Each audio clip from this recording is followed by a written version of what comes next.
Hi. Hello. It's good to see so many people here. Thank you all for being here. So, my name is Victoria Ajayi. I'm a senior at the Rutgers Business School. I'm majoring in business analytics and information technology with a minor in history. I am also a second-year scholar at the Institute of Women's Leadership.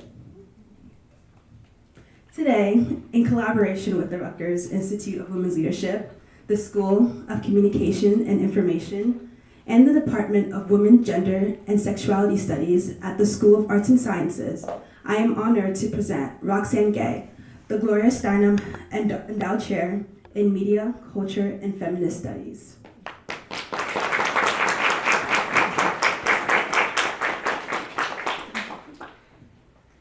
As chair, Dr. Gay demonstrates her commitment to centering underrepresented voices with her exemplary talent and rich experience in media and storytelling. She's an internationally recognized writer, editor, and cultural critic. Her works include the New York Times bestseller books Bad Feminist, Hunger, and most recently, Opinions.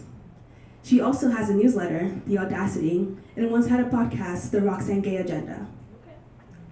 Dr. Gay continues. Someone approves. Dr. Gay continues on making an impact as an educator. She has taught undergraduate courses that explore cultural criticisms, trauma, Black feminisms, and interactions with identity.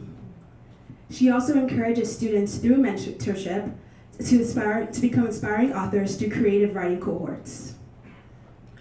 Roxane Gay continues to inspire me personally with the uninhibited and personal approach she takes to her writing. She's bold and self-assured in her voice, and it teaches me how to be the same with mine. I had the honor of being in the class with her, and that was an impactful experience on its own. She teaches me how to become a leader as a Black woman, trying to lead in an isolating and inequitable world, as you can imagine being a business student and being one of the few Black women business students that exist out there. And as a young woman also, with my own insecurities and anxieties, trying to make it in the frightening and confusing world. Dr. Gay will be in conversation with Edwidge Danticat, about her essay collection, We're Alone. Danticat, like Dr. Gay, began writing at an early age, and in her work she explores themes such as self-identity and self-expression. She has now authored many books, including Breath, Eyes, Memory, a Notebook Books Club selection, Crit Crack, a National Book Award finalist, and Everything Inside, a Reese's Book Club selection and National Book Critics Circle Awards winner. Danticat's essay collection, We're Alone, spurs a critical conversation on pressing issues such as environmental catastrophe, the traumas of colonization, motherhood, and the complexities of resilience. As a leadership scholar, we learn in class the importance of listening to women's histories. And yes, it is so important to listen and learn from these histories in order to take the next step in fostering a more equitable society. It allows us to recognize the value of diverse experiences, encourages empathy, and promotes a more inclusive dialogue about the future we want to build. But in addition to this, it is important to listen to women's histories because it disrupts societal notions of what matters and what has values. You learn that women are not only an integral part of understanding the world, but an important part of understanding humanity. I hope for today that you will listen and learn. I hope that you will understand, as women, that you are a part of a collection of women with similar pains and similar challenges, and that this world will not swallow you with it. Understand that there is merit to what you say and what you feel. I am certain you will find this conversation pertinent to the myriad of events and feelings circulating around us all tonight. And if after this conversation you would like to explore more of Danticat's writing, I encourage you to look at her books outside. So without further ado, join me in welcoming our guest, Edwidge Danticat, to Rutgers.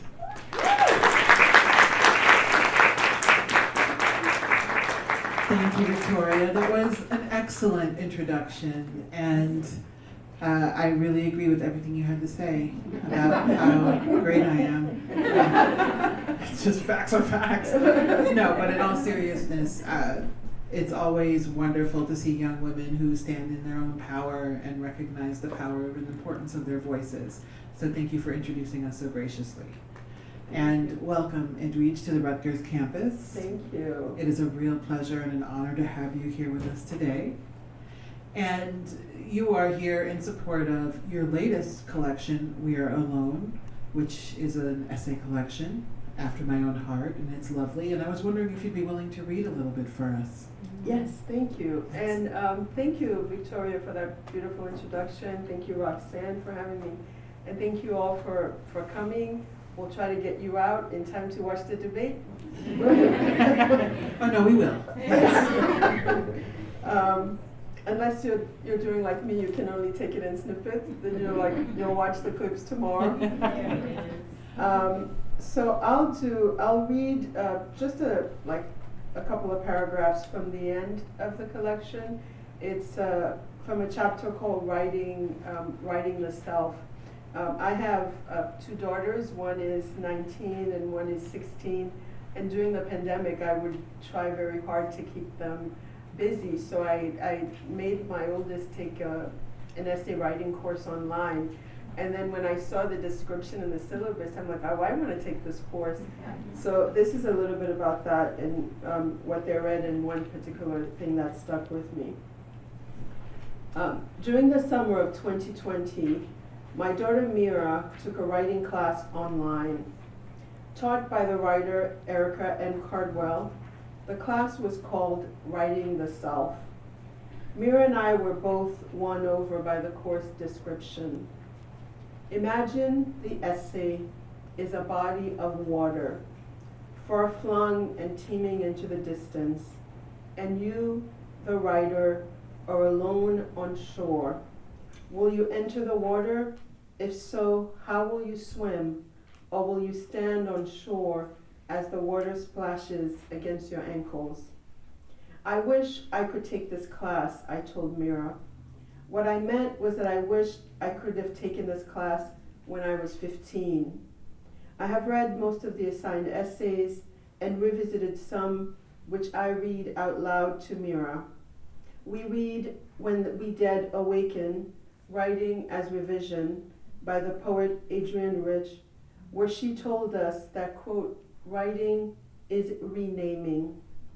We then read Audre Lorde's Poetry is Not a Luxury, where Lorde reminds us there are no new pains, we have felt them all already. In an August 30th, 1979 interview between the two women, Lorde cites her choral poem, Need, a chorale for Black women voices, which is about the frequent silence around the lives and deaths of murdered Black women and girls. She writes, how much of this truth can I bear to see and still live unblinded? How much of this pain can I use? Thank you. Thank you very much. You know, it's interesting that you referenced Adrienne Rich and Audre Lorde, because they have had such an impact, I think, on a lot of women's writing. Who are some of your other influences that have brought you to this place in your writing life? So I'll start, I was born in Haiti, so I'll start in Haiti. And I started actually reading Haitian writers when I came to the States at age 12. And I went to the Brooklyn Public Library and they had one shelf. Now I've gone back, they have a lot more. But they had one shelf and it said Les Haïtiens. And I remember I started reading Marie Vieux-Chauvet. There's the Modern Library has an edition of her, sort of like the novel she's most known for, called Amour, Colère, Folie, Love, Anger, and Madness. I started reading Gigi Dominique. I started reading Jacques Romain, who was translated by Langston Hughes. The book is called Masters of the Dew. So I was reading at that time to go back, but I started, I don't think I would have been able to write Berthai's Memory if I hadn't read Maya Angelou's I Know Why the Caged Bird Sings at 14 with the dictionary. I was just amazed that how much she revealed, coming out of a dictatorship. So there's a host of writers, but that's among some of them, and some of them I also talk about in the book, like Marquez and Baldwin and Lauren Hansberry, and among others. You moved to the United States when you were 12, but you were born in Haiti, and so you have one foot in two different worlds, which is something that many immigrants know very well. So how did being part of two different worlds affect you and shape your writing? Well, I mean, I think you described it so well in that essay in the New Yorker, about recent events. If you all haven't read it, the Haitian question, Roxane published an essay last week, I think, or 2 weeks in the New Yorker, about that. It's that, I mean, I think it can't but affect your writing, first of all, because, I mean, I came when I was 12, but my parents came as adults, like your parents. And in that way that, there's always a lot of family back home, and they're still living in the two places. My parents would even say, like, what would you say to people, like, because we came in 81, there was still the dictatorship, like, they still were feeling like they were under this umbrella of silence, like what you say here can affect the people back home. And so that, you're just always living it linguistically, because you're speaking Creole or French at home, and so and like the foods you're eating that other people are not eating, the mixes that you're making. So it affects the writing just like everything else that's sort of like you love and you're passionate and are haunted by. It just affects, it's just like every other experience that you have. One of the challenging things about living outside of a country where you're from and being part of the diaspora is that the home that you return to is often not the home that you left, especially because of climate change and natural disasters. So it's both figurative and literal, the way that our countries can change.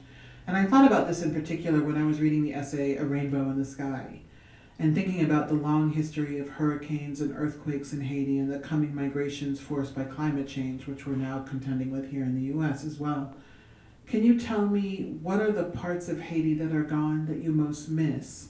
And can you talk a bit about how you write about a Haiti that is constantly changing and that might even change between when you write something and publish it? I mean, it's the physical landscape, certainly, like what I left behind is very different. When I was, under 12, we lived in Port-au-Prince, but in the summertime, my brothers and I were always joking that we knew that we're going to be put on a truck with like a bag of rice, a bag of corn, like a gallon of oil, and then my uncle would be like, see you in August, So it was like 2 months with our relatives in the countryside. And actually one of the funniest things was that my mother used to send me these dresses from New York that I would see once, and then I would go to the countryside and see all these little girls wearing my dresses. I'm like, oh, that's where that went. But then it was like less supervision. So that part of it, I mean, there are things that you could only see through a child's eye. So that when I went back to my school, I remember when I went to my school, I was like, oh my God, it's so small. But we all have that experience. I think there's that but it's accelerated when the physical landscape is changing so much. We had the earthquake that flattened even the home where I grew up, and other like landmarks around the neighborhood where I was. And now we have, these groups that are sort of pushing people out of areas that, now when I see pictures of the place where I grew up, it's either there's fighting or there's grass growing, and so many people have left.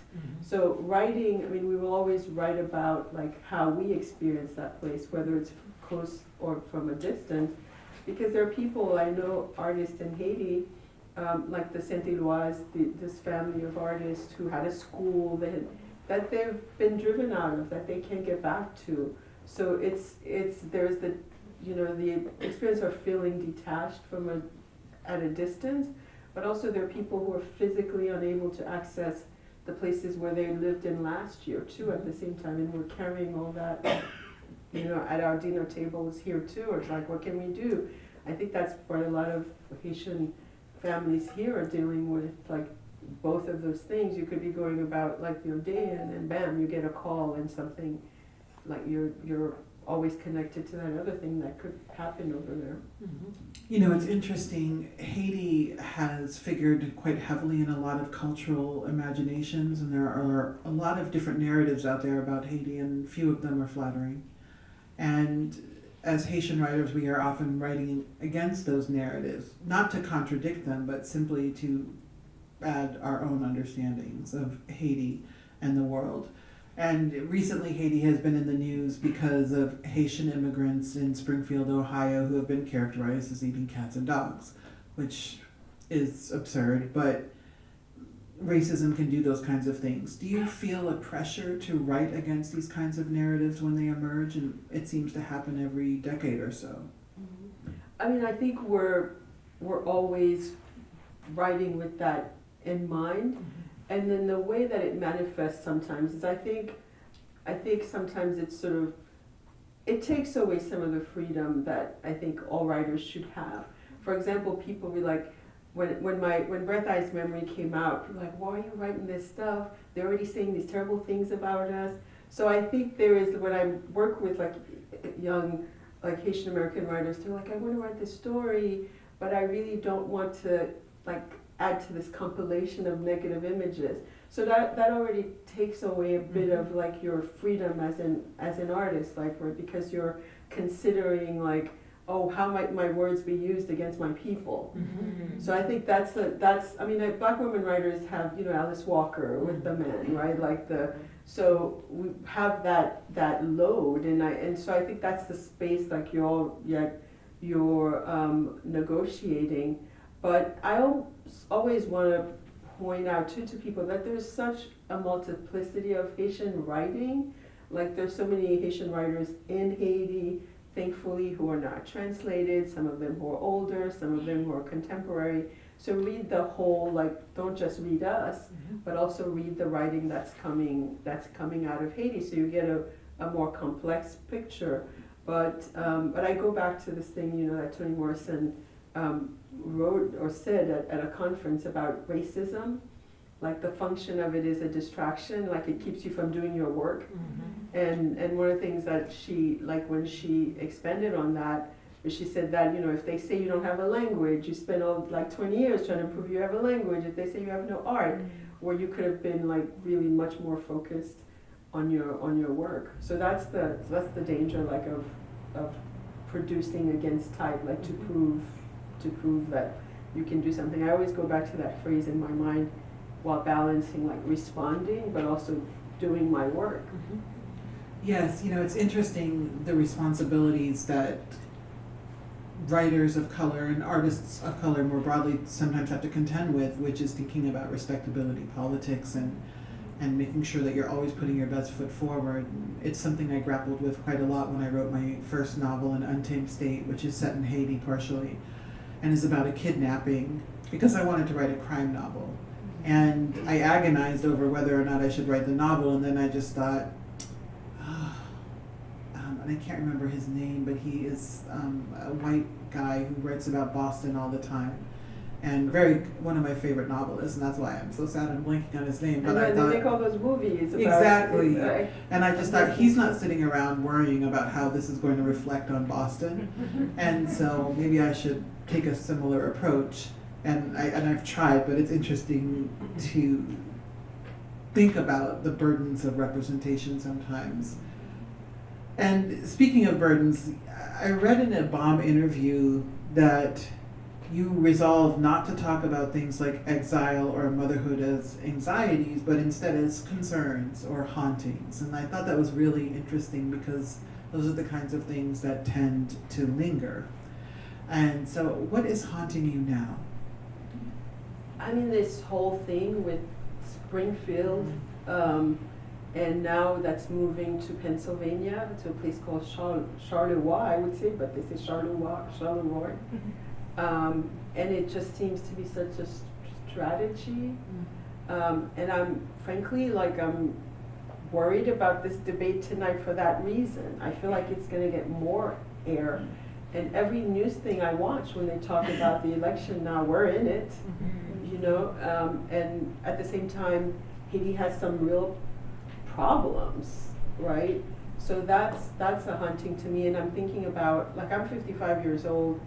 I'm still thinking about things that happened to me when I was 12 years old that's related to the news, you know, when they said we all had AIDS, when kids were beating us up, were calling us names. I'm thinking about, like, the next generation of kids, and some of them who have traveled, they haven't just come from Haiti, some of them. Some of them have, you know, might have been born in Chile. They might have gone through the whole Darien Gap on foot, 10 countries with their families. They might have seen horrible things already and now have to contend with that, with bomb threats. And so that to me is to me hunting, not in a way like, oh, I want to go write about it, but it's just kind of like, as a parent, as a Haitian, that really, like, haunts me. And I think I wanted to try in that conversation, it was also with a wonderful writer you should read, Evelyne Trouillot, who wrote a book called Rosalie la Femme, which was translated as The Infamous Rosalie, and it's one of the few books in Haitian literature that's set, like, during the revolutionary period from a woman's point of view, from a point of view of midwife.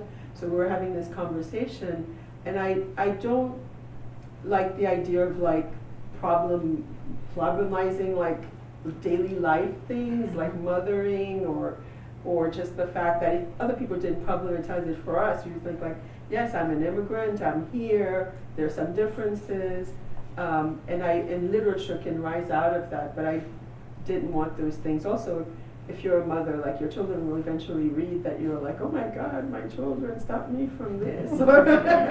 You know, I felt like my children, like, enriched my life in a way that was good also for the writing. You know, that's interesting because oftentimes culturally we have kind of restrictive narratives around motherhood as a burden, as a challenge. There's nothing harder than parenting, which may well be the case. It is hard. It seems pretty hard. Yeah. Like, you have to keep them alive. I was actually, when my oldest turned 18, I was like, I managed to keep her alive. We fed her, like, and she's like a nice person. Yeah. Yes, and she is a very nice person, which is a credit to both her and you. The title of your new collection, We're Alone, feels like a statement that is both certain and uncertain within the context of the collection as a whole. Can you talk a little bit about this phrase and its origins in the Chassagne poem that you mentioned in your preface, and what insight it gives us into this world that we're living in now? You know, when I decided to go with this title, and I would tell people, they're like, no, we're never alone, our ancestors are with us, you know, and I believe in that very strongly. But the title comes from this poem. I had gotten this book from a friend of Haitian poetry from the 1700s to like 1930. And I started reading through it, and some of the names I recognized, some of them I didn't. And then I came across this one poem called Shore, and for some reason it lingered with me. It was like about someone it's in the afterword of, like, the appendix of the book, both in French and then the translation. But I had the translation, and I kept wondering, I was like, I wonder, like, how he wrote it, like what the original words were. And I was on this kind of quest for it. And then finally I thought, like, Regine Chassagne, who's in Arcade Fire, and I'm like, she's a Chassagne. I wonder if she knows this Chassagne. And it turned out it was her grandfather. And he was this writer who was arrested because he worked in a press, and he was arrested for having in his possession what they call contraband literature. And he was taken to Fort Dimanche, which is like a dungeon prison of the Duvaliers, but the father especially. And he died there in 1978. And he has an unfinished novel, actually, that his son still has. And then so Regine sent me a screenshot of that, of the original poem. And like a super nerd, I was like, I think I cried. But it was very different. The translation was very loose. You know, they said traduire, c'est trahir, like to translate is to betray. And in this case, it was very like an interpretive translation, but it was kind of like having his voice, this idea. So that evoked for me this idea of being alone with a writer. Like it's more about the intimacy that comes from that. Because the first book, like I grew up with storytellers, people who told wonderful stories who were very like performative, but I was super shy. And I remember when I was given a book and I just went in the corner with it by myself, and I felt like that feeling for me was like comparable to that of watching people tell a story. But I'm like, oh, I'm alone with this thing. Like I didn't understand it. I could access it whenever I want. And to this day, when I read something really intimate that someone has published, I feel like, oh, they trust me with this really secret stuff. Like I always felt like it's just for me. Like I'm alone with them in that way. So that's the origin of it. Yeah, and you know what's interesting is that a lot of times when people hear "we're alone," it's, as you say, they think it's a bad thing. And there's an intimacy to the title once you really get into the essays that makes you recognize that it's not a bad thing. And you know, one of the other characteristics that really stood out to me about this collection is 8 essays, and they're all interesting and deeply researched, deeply knowledgeable, and deeply felt, which I thought was a very pleasant, for lack of a better word. It was just like a lovely balance of things. So how do you go about putting together a collection like this? Where do you start, and how do you know when, okay, this is it, this is all I have to say about We're Alone? Well, I'd be curious to hear your process. So initially, I think you look and you're like, oh, I have a few things. It's like a story collection where you're like, I have some things, maybe there's enough for a book. And then you realize, because they're all coming from the same person, the same mind, like some of it has repetitions, and then you have to kind of carve those out.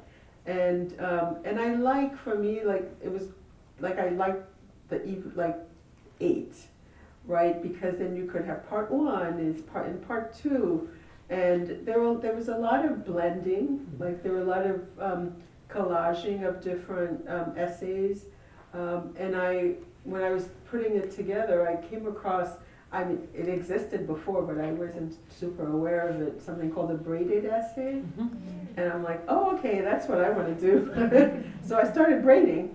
And that's really how this one came together. And as you know, some people make a decision like, I'm not adding a thing. I added a lot of things, and I took out a lot of things. But at some point, you're just like, okay, there's some symmetry there. There's a structure.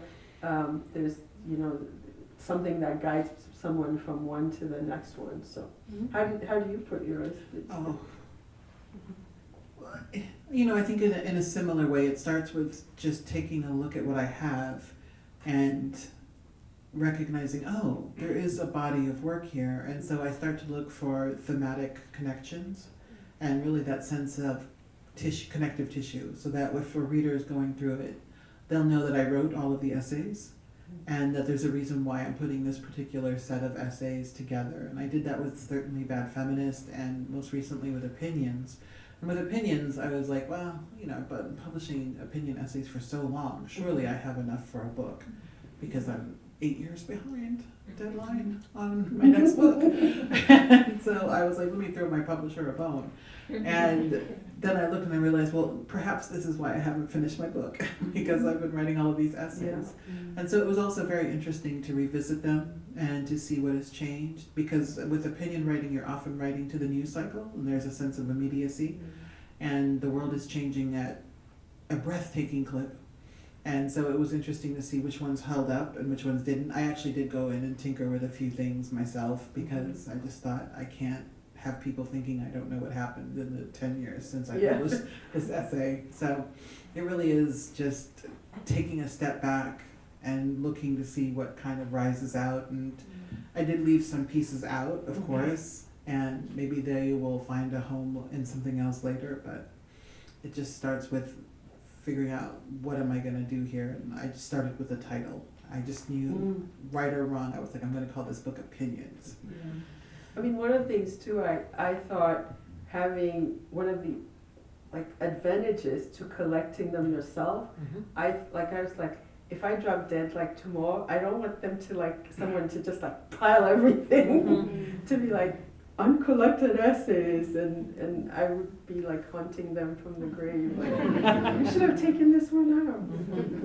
Yeah, it's always good when you can do it yourself. Yeah. You wrote a beautiful essay, really a series of vignettes called They Are Waiting in These Hills, and in it you offer reflections on a number of writers, some of whom you already mentioned, that are very influential. And I thought the Baldwin vignette was particularly interesting, given his 100th birthday this year, and the exercise that he engaged in that 1960 address at San Francisco State. As just the thought exercise, and with the knowledge of Baldwin's larger point, if you were asked to repeat this, what kind of novel might you pretend to write in front of an audience? I think probably like maybe a choral novel, like a polyphonal type of novel, because now when I was I did my MFA at Brown at the time, a little bit right before the internet was ushering in, and they used to do this thing called hypertext, and where people would write novels together, and so it'd be interesting. I'm thinking like in this age of AI, like recently the New York Times had that thing with the writer Curtis. I'm forgetting her last name, but Sittenfeld? Sinfield, yes. And where the AI wrote one story, and she wrote, I swear I got it wrong, because I thought the AI wrote like what she wrote, and they ask you to guess, but I think it would be interesting in this age, like to actually have a bunch of people in a room and see, like have them all write about the same event. I think that would be fascinating. And also we're in a period, right, like everything is unprecedented, right? Like even this, we're talking about climate change, like you're looking at, Asheville, North Carolina, like I've been there, and I can't even believe the images I'm seeing, just as I couldn't believe when I was looking at the Bahamas and there were sharks in people's living rooms, right? And so it would be interesting, like to see like a group novel, and there are writers who've done it, like you do different voices, but to see a bunch of people in a room write a novel together, maybe that's a class craft thing. I mean, now I'm going to think about making my students do that in my essay writing class. Yeah. But yeah, no, it is interesting to see how the world is becoming so unrecognizable, because especially with Asheville, it's in the mountains. Yeah. In general, mountains Right? don't flood, but I guess they do now. Yeah. And it's interesting to try and figure out how we keep up with all of the changes of the world. You mentioned AI, and as writers, I think we're going to be increasingly asked how we feel about it, et cetera, which is like, we're writers, so you've already answered your own question. Mhm. But what do you think about the place of AI in the world of creativity? Does it have a place in the creative world? I mean, I don't know, like when you're teaching, one of the things like when I started teaching, like I'm teaching at Columbia right now, they said, well, you have to tell them something. You can't just you have to say, whether you say, yay, use AI, or don't use AI, you have to give some guidance. And I always say, like, well, the most important thing about what we're doing is what uniquely you have to contribute, right? So I think there's probably going to be more cultural production done by AI, but I think what's singular about what you have to say and what I have to say is that it comes from us, right? And I think of AI as like a pool of other people's creativity that they're being sued over anyway. So you might, and it might be like really worse for people who are just starting out, because you and I kind of already know our voices, we already know what we say, we already know our thematics. But if you're just starting and your source is AI, how will you even know like what is unique about your voice?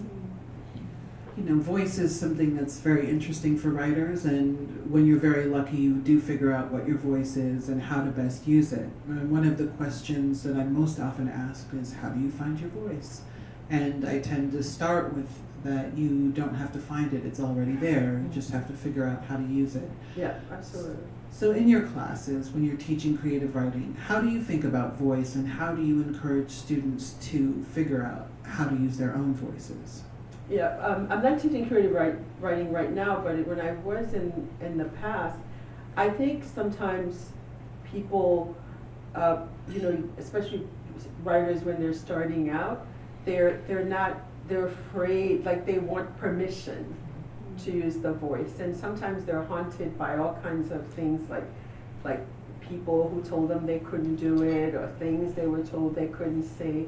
I always say, trust that you have a very unique thing to say, that it only will come from you, and the way you, like, I was one of those, like when I was in college, I didn't show anybody my writing, but I was working at it, and part of it was that I was afraid they would just shut me down, right? And so I was very protective of my writing. So I mean, I agree with what you're saying, like the voice is already in you, and sometimes people feel like they need permission to let it out, or they have to allow themselves to let it out, and stop looking at sort of what other people are doing, and because sometimes that's you might be in the class with someone who's taking all the workshops, who knows all the lingo, and then it's like it's your first one and you feel intimidated.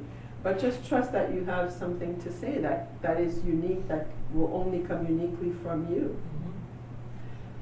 In another essay, This Is My Body, you're writing about shootings and our complex and sometimes devastating usage of food as a tool of torture and death, and also about part of your job as a writer, which is to wrestle with mortality. And this has been on my mind for a lot of reasons, and I'm hoping you can share with us a little about what you've learned about your obligations as a writer, and how do you wrestle with mortality on the page? So this essay, This Is My Body, it's a braided essay, but it starts so I was in a mall in Florida, and suddenly started hearing like gunshots, explosions, and so I thought, this being America, it was 2018, I thought I'm in a mass shooting, and then everybody else in the mall did too, so we're all running, I leave my car, and then it turns out it was some kids who were blasting the sounds. They'd somehow hacked the speaker in the mall, and so it was a hoax. But I was behind, I ran. I didn't know I could run so fast. I ran and I hid behind this bush where I was not visible, but I could see. And then I was like, oh my gosh, if this is my last day on earth. And so the essay kind of all these things that run through about mortality.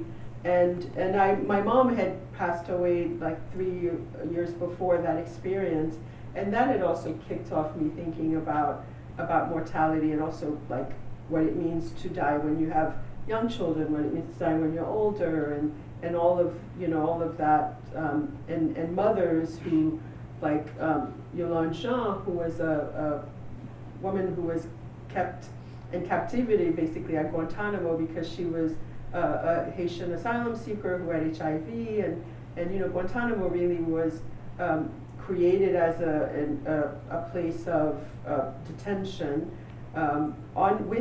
It was tried on Haitian refugees in the 90s, and one of the women who was held there was Yolande Jean, and in her last, she was in a hunger strike, and when she thought she was dying, she wrote this beautiful letter to her children. So then I then started, my mother when she was dying kept a cassette, and I didn't find it until after she died. In the cassette she would say nice things about us, nice things like that Haitian parents don't usually say in your face.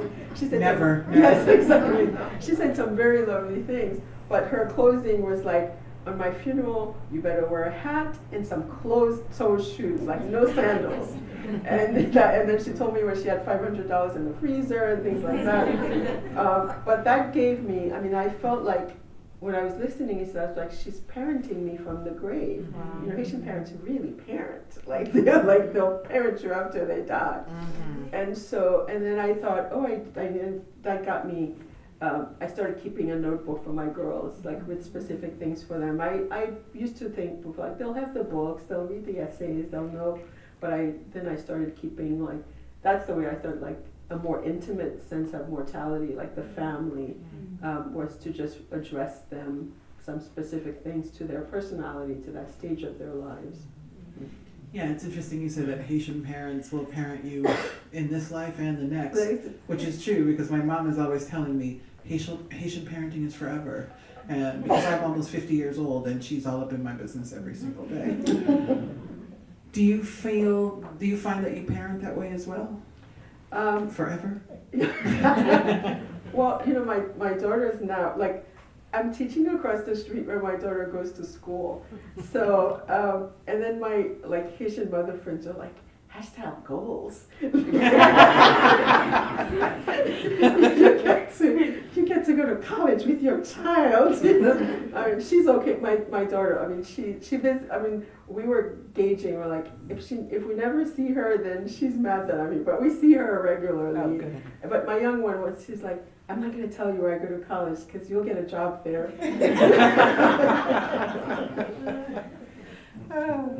So I do #Haitian parenting, yes.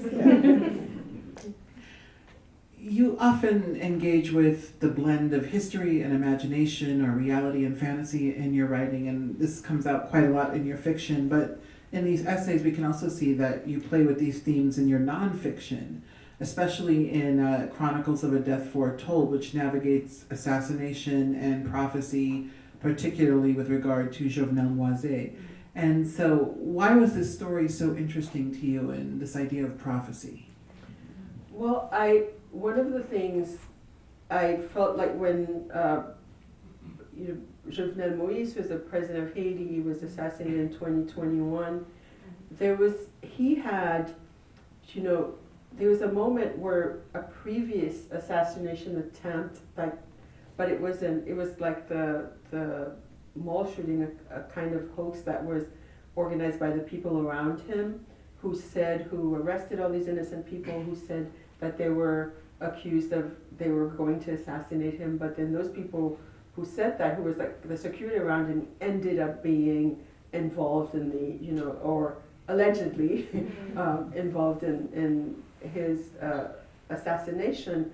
So there was an element of it there was something so Marquesian, like Marquez, about that whole, because he had said he did a speech after that sort of like arranged, like fake assassination attempt that happened right before Carnival, where he said, "You will not assassinate me, I will be stuck in your throat," right? Ma cookie na gorge, like. And so, and then every time, like when people talk about Haiti now and they say, since the assassination of the president, I'm like, he is stuck in that was kind of like a one prophecy that he had.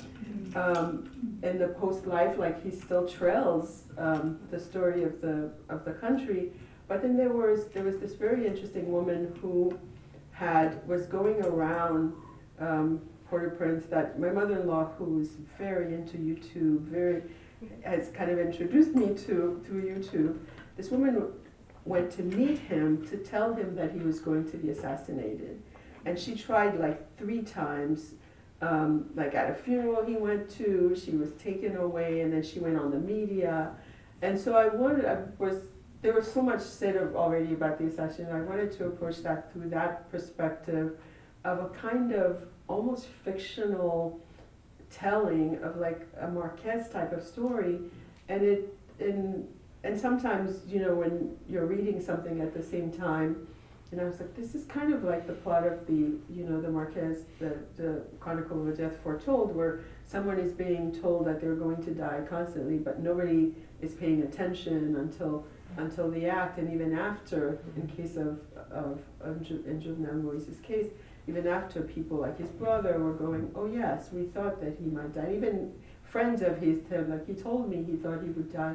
And to approach it like on this level of like a story, to me that was fascinating to see sort of the fantastical in this really massive event for the country.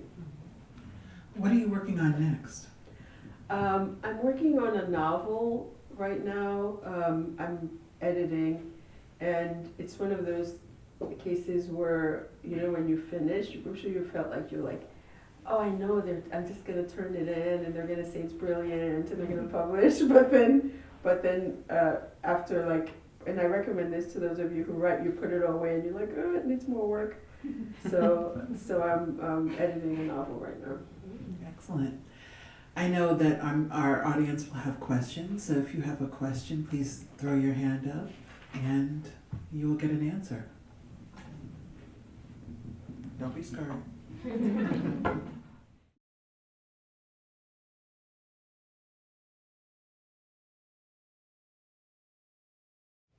Oh, it was, so after the earthquake, about maybe 20 days or so after the earthquake, when I went back to Haiti, and there were places like, that's a distorted view of the child's eye, but when I remember going to my grandmother's house, which was a wooden house in Liugan, which I had gone as an adult, but there, just to see, that was it wasn't a concrete house, like a lot of the concrete houses fell, and then that house was there, but it's the opposite of that feeling of then going to my school, and it's like my school felt small. That house felt really big. I felt like I was a child there, and I was like, I think it was part of the gratitude of seeing it standing, that made it seem even bigger, but also things that had fallen away.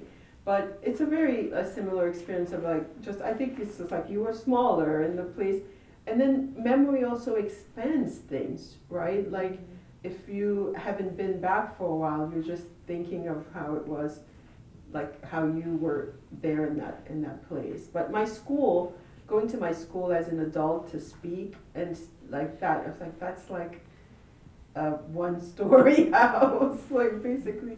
That to me was like the most striking of that. I'd heard people say it, but like going in my 20s to where I went to school when I was a girl. Yeah, it's always interesting how space and dimension can be changed by aging. Yeah. And realizing, And you don't know that it would, you don't believe that it really will until you've experienced it.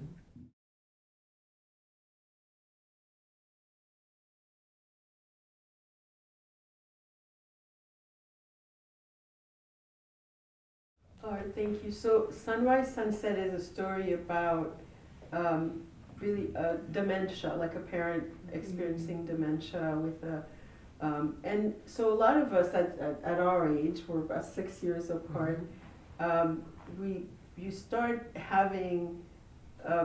seeing your parents age, like from going, I remember for me it was like a big chance to see like my parents, my uncles, going from these giants, again this thing of space in my life to sort of being vulnerable. Mm-hmm. And I started seeing some of my parents' friends who are much younger, and the panic of losing your memory. So I wanted to do that, to talk about that through the generational thing, but also that generational thing that happens where the parents tell their children, like this mother is always telling her daughter, you just don't know how lucky you are. This idea of like how she grew up versus all the sacrifices she's making. It's the same, there's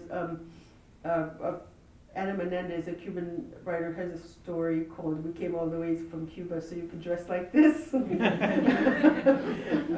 So that whole thing, which encapsulates this idea of sacrifice, I wanted to also capture in that story and through the generations. And for me, like when I was working through that story, I was thinking, because it alternates points of view, and I was thinking, wow, if the mother could be the daughter's part and the daughter could be the mother's part, they'd really get along fine. It's so well done. So well done. Thank you. yes.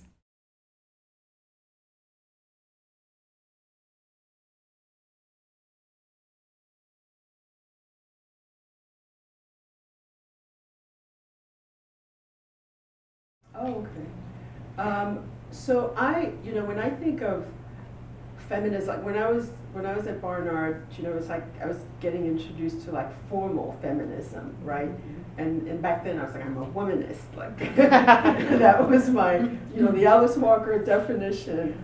And when I was getting introduced to like formal feminism, and that's like theoretical feminism, and when what you're taught in classrooms, I started looking back and I was thinking, man, I knew a lot of feminists in Haiti. Like I knew a lot of these women, especially in that era of the dictatorship, like where the men were disappeared and the women had to hold up the fort and all different, class strata, because there were men from all different, social classes who were in the Duvalier's prison. So the women had a really big, central roles.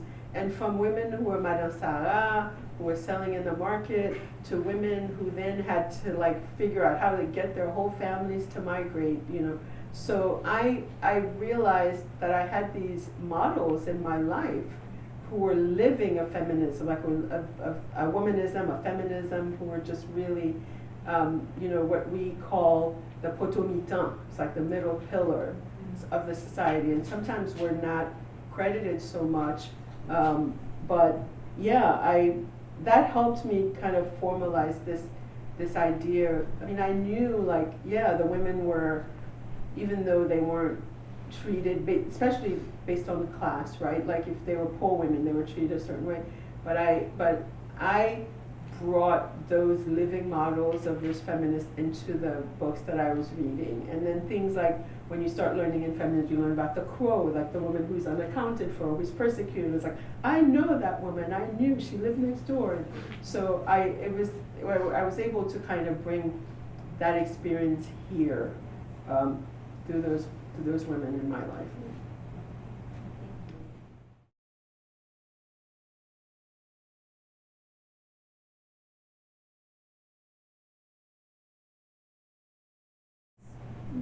And maybe it's something you can chime in too. So when I'm starting, I know the difference between the fiction and the nonfiction.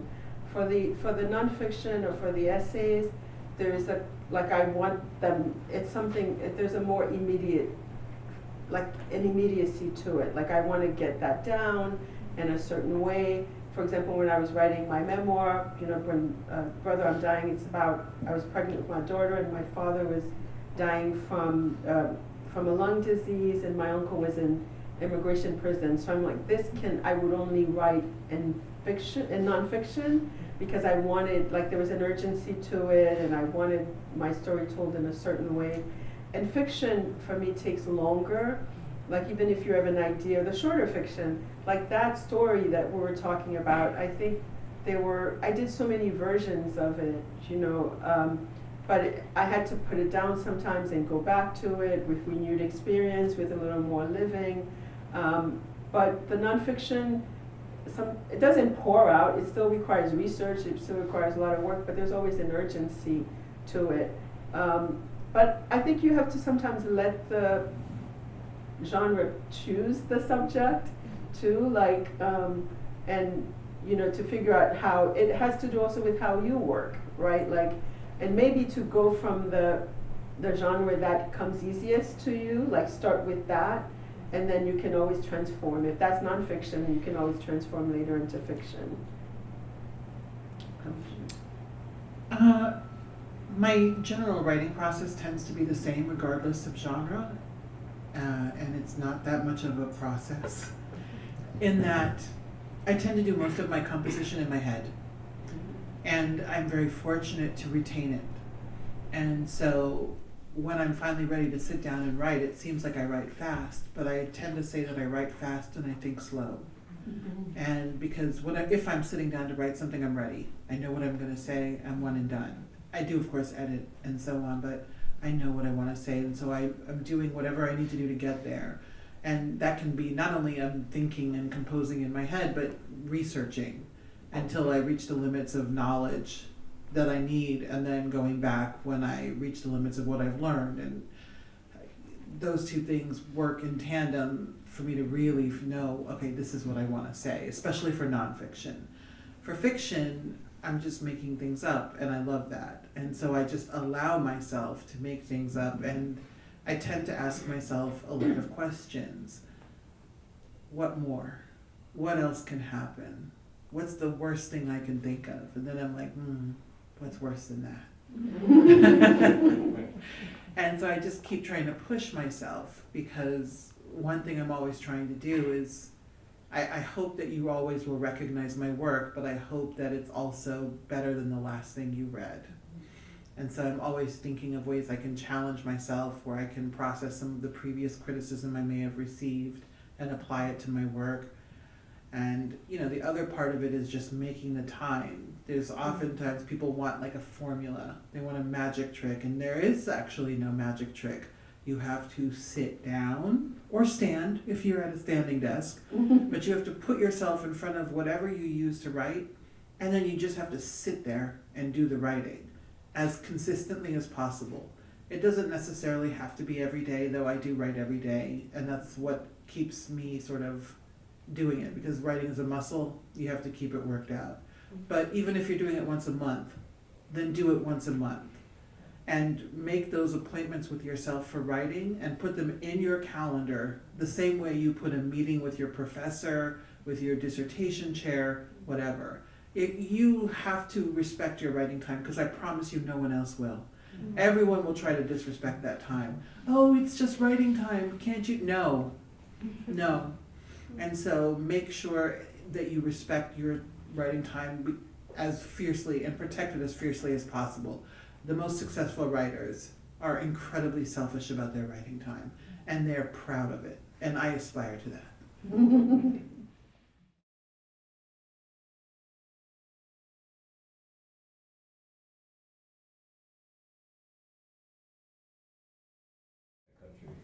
Yeah, merci en pile.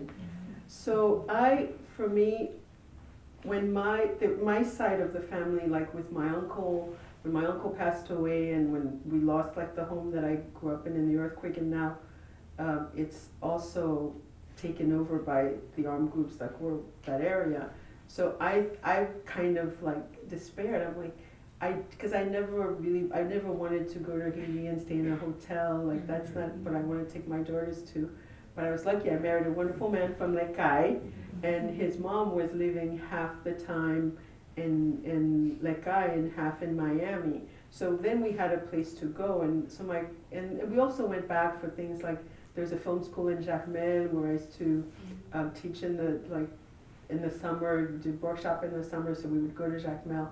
And so for me, it was very important, and I'm glad that I had that opportunity, because if I didn't have like a direct place to go in that intimate way, it would have been harder to introduce that to my girls. But since we started going since they were very, very young, and I wanted them to think of it as any other place.